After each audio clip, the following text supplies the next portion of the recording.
Assalamualaikum warahmatullahi wabarakatuh, teman-teman sekalian. Kali ini saya akan menjawab pertanyaan dari Kiki Hadian tentang berapa biaya denda RITL untuk operasi sesar. Nah, seperti ini pertanyaan teman-teman sekalian. Om izin bertanya, saya kan ada tunggakan BPJS totalnya banyaklah selama lebih dari 2 tahun. Dan saya baru ikut rehab BPJS dengan ambil tempo waktu 8 bulan dan istri saya akan lahiran bulan Desember. Tetapi saya dapat tagihan iuran berjalannya melalui email, sebulan harus bayar sebesar 1.350.000 selama 8 bulan. Juga padahal kalau saya lihat di JKN online, tiap bulan hanya 450.000 dengan ambil kelas 1 dengan jumlah 3 keluarga.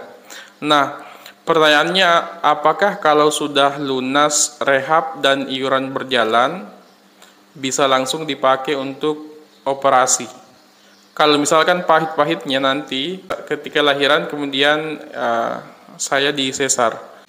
Kedua, apakah denda 5%-nya itu kali 24 bulan, bukan 24 bulan ya, cuma 12 bulan, dikali harga sesarnya, dan bukannya kalau gitu malah lebih mahal dendanya dan tidak tercover ya? Mohon penjelasannya Om. Jadi teman-teman sekalian, saya perlu jelaskan terlebih dahulu terkait mengenai hal ini.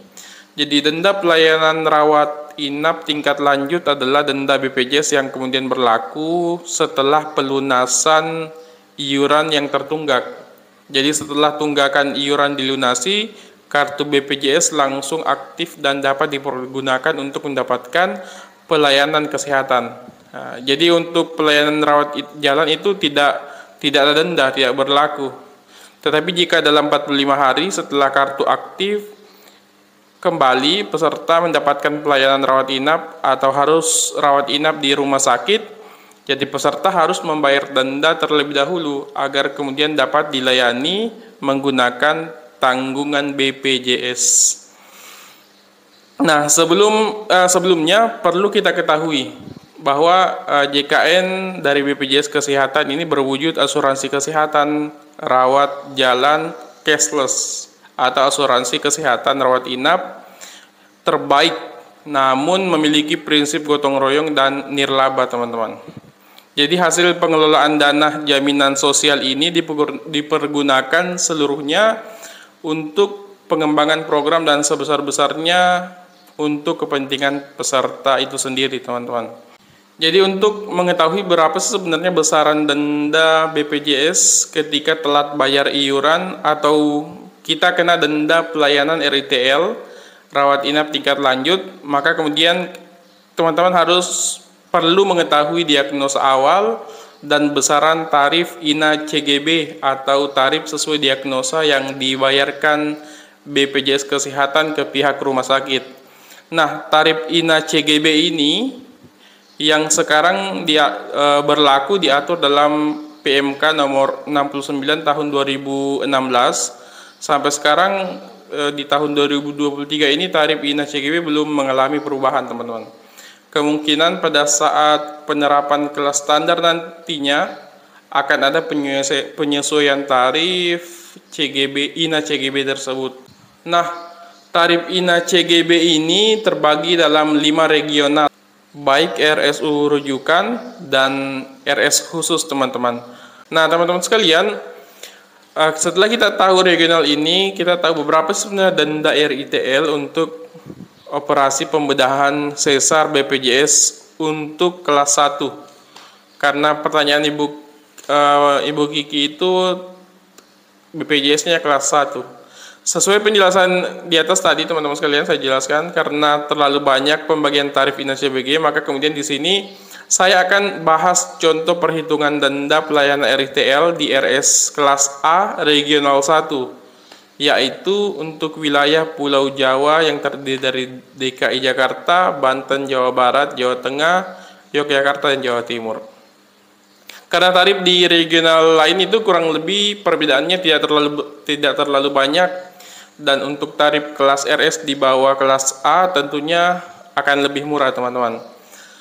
Nah, denda RITL untuk Sesar BPJS kelas 1 memiliki rumus 5% dikali tarif diagnosa awal dikali jumlah bulan tertunggak. Jadi maksimal jumlah bulan yang tertunggak itu dihitung adalah 12 bulan dan maksimal besaran dendanya adalah 30 juta, teman-teman. Nah, seperti ini cara menghitung denda rawat inap operasi sesar. Yang pertama adalah untuk operasi sesar BPJS kelas 1. Jadi besarannya itu berbeda-beda tergantung berat ringan diagnosa kelas rumah sakit dan regional rumah sakit tersebut. Ya, untuk operasi sesar itu tarif diagnosa awalnya itu untuk kelas regional 1 sebesar 11.603.529. Jadi cara menghitungnya seperti ini, teman-teman sekalian. Jadi kita ke pembedahan sesar kelas berat dulu. Yang cukup berat, bagaimana cara menghitung biayanya, teman-teman. Yang pertama adalah saya khususkan untuk 12 bulan saja. Nanti yang lain saya perlihatkan di akhir video.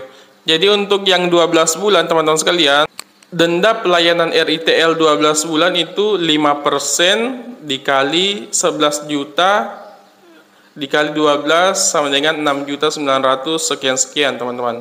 Itu untuk yang cukup berat.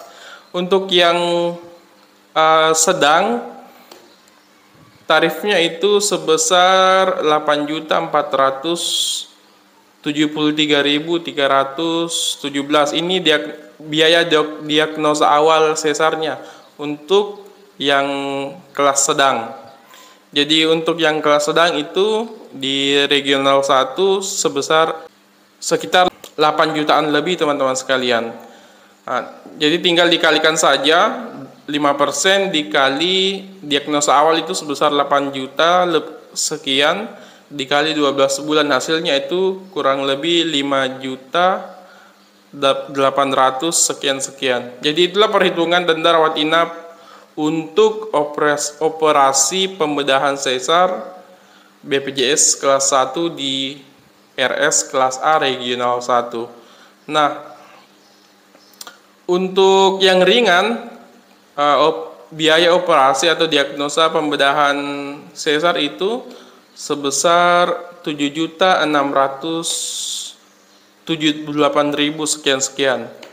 Nah, jadi tinggal kita hitung saja dikali 12 bulan, 5% dikali 7.600 sekian-sekian dikali 12 bulan, hasilnya itu adalah sekitar 4.600 sekian-sekian. Jadi itu perhitungan untuk yang kelas ringan, teman-teman. Tadi saya sudah sebutkan dari kelas 1, kelas berat, kelas sedang, dan kelas ringan. Jadi biaya diagnosanya seperti itu dan cara menghitungnya seperti itu. Nah, teman-teman sekalian, saya pikir teman-teman yang ingin melakukan operasi sesar untuk melahirkan, teman-teman, ketika mendapatkan denda RITL itu, maka denda RITL itu harus dibayarkan terlebih dahulu sebelum dilakukan rawat inap, teman-teman sekalian. Karena mengapa? Karena kalau kita terlambat, akan banyak yang harus kemudian kita lakukan, dan apabila kemudian kita lalai, maka bisa saja kita masuk dalam kategori orang-orang yang terkena denda RITL ini ketika bantuan kita itu digunakan untuk melakukan rawat inap. Semoga bermanfaat, teman-teman sekalian. Semoga informasi ini bisa memberikan wawasan, bisa membuka pikiran teman-teman bahwa BPJS itu penting dan tidak boleh dilalaikan untuk kewajiban kita membayar setiap bulannya.